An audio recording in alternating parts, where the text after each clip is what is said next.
Bonjour à tous, direction l'hippodrome de Fontainebleau ce mardi pour une nouvelle émission Quintet Flash et un Quintet Plus qui va se disputer dans le prix de la forêt de Fontainebleau justement. Un handicap pour chevaux âgés pour juments, seulement des juments âgés de 4 ans et plus ici. La distance c'est 1400 mètres, elles sont 15 au départ de cette épreuve. Ça va aller vite et puis surtout je pense un lot assez intéressant de juments.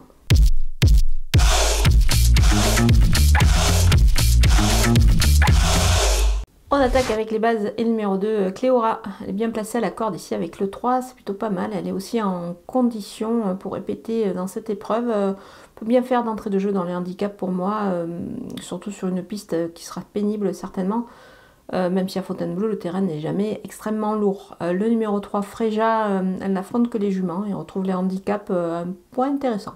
Alors, le seul bémol, c'est évidemment le 15 en dehors, mais bon, on va compter sur Christiane Desmoureaux pour lui donner le meilleur des parcours.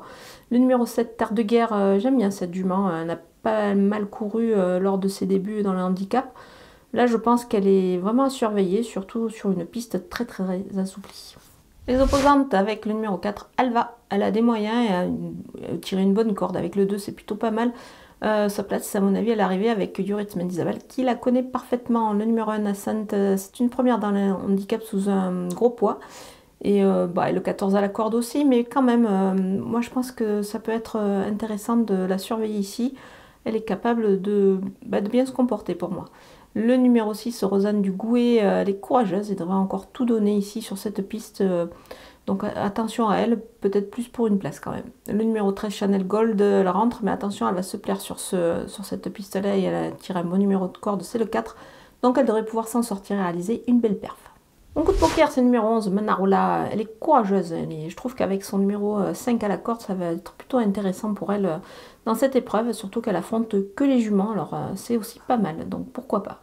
Les outsiders avec le numéro 10, Sassika, le terrain lourd ne la dérangera absolument pas. Elle n'a pas certes une grosse force de manœuvre, mais quand même, il faut s'en méfier ici. Le numéro 9, Aversa, la distance est peut-être un petit peu limite, mais attention, elle apprécie cette piste et surtout, elle évolue à sa valeur, à mon avis, pour obtenir une place.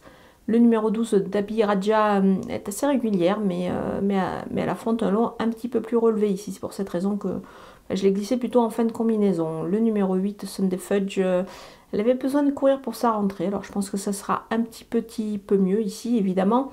Mais elle peut être un petit peu barrée par d'autres éléments. C'est pour cette raison que je la vois aussi plutôt dans une combinaison élargie.